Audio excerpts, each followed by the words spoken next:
ಎಲ್ರಿಗೂ ನಮಸ್ಕಾರ ಪ್ರಿಯ ವೀಕ್ಷಕರೇ, ನಾನು ನಿಮ್ಮ ಕೃಪಾ. ನನ್ನ ಗುರುಪರಂಪರೆ ಯೂಟ್ಯೂಬ್ ಚಾನಲ್ಗೆ ಸ್ವಾಗತ ಅಂತ ಹೇಳ್ತೀನಿ. ಎಷ್ಟೋ ಬಾರಿ ನಮ್ಮ ಮನೆಯಲ್ಲಿ ಪ್ರತಿ ಬಾರಿ ದೃಷ್ಟಿದೋಷಗಳಾಗ್ತಾ ಇರುತ್ತೆ. ಅಂತಹ ಸಂದರ್ಭದಲ್ಲಿ ನೀವು ನಿಮ್ಮ ಮನೆಯಲ್ಲೇ ಮಾಡುವಂತಹ ಸರಳವಾದ ಪರಿಹಾರ. ಇದಕ್ಕೆ ಬೇಕಾಗಿರೋದಿಷ್ಟೇ, ಒಂದೇ ಒಂದು ನಿಂಬೆ ಹಣ್ಣನ್ನು ತಗೊಳ್ಳಿ. ಆ ನಿಂಬೆಹಣ್ಣನ್ನು ತೆಗೆದು ಕ್ಲೀನಾಗಿ ಹೋಳು ಮಾಡಿ, ಒಂದು ನಿಂಬೆಹಣ್ಣಿಗೆ ಅರಿಶಿಣವನ್ನು ಹಚ್ಚಿ, ಇನ್ನೊಂದು ನಿಂಬೆಹಣ್ಣಿಗೆ ಬಂದು ಕುಂಕುಮವನ್ನು ಹಚ್ಚಿ, ನಿಮ್ಮ ಮನೆಯ ಮುಖ್ಯ ದ್ವಾರದ ಹೊಸಲು ಅಂತ ಏನಿದೆ ಆ ಹೊಸಲಿಗೆ ಇಡಬೇಕು. ಆ ನಂತರದಲ್ಲಿ ನೀವೇನು ಮಾಡಬೇಕು, ಮಾರನೆಯ ದಿನ ಅಂದರೆ ಶನಿವಾರ ಬೆಳಿಗ್ಗೆ ತೆಗೆದುಬಿಟ್ಟು ನೀವು ಆ ನಿಂಬೆಹಣ್ಣಿನ ಎರಡೂ ಹೋಳನ್ನು ತೆಗೆದು ಗಿಡಕ್ಕೆ ಹಾಕೋದ್ರಿಂದ ನಿಮ್ಮ ಮನೆಗೆ ಆಗುತ್ತಿರುವಂತಹ ದೃಷ್ಟಿದೋಷವು ನಿವಾರಣೆ ಆಗುತ್ತೆ.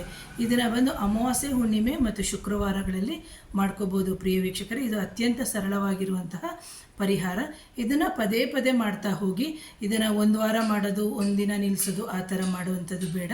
ಒಂದು ಸತತವಾಗಿ 1-2 ತಿಂಗಳು 3 ತಿಂಗಳು ಮಾಡ್ತಾ ಹೋಗೋದ್ರಿಂದ ನಿಮಗೆ ನಿಮ್ಮ ಮನೆಯಲ್ಲಿ ಆಗುವಂತಹ ಬದಲಾವಣೆಗಳು ಗೊತ್ತಾಗುತ್ತೆ.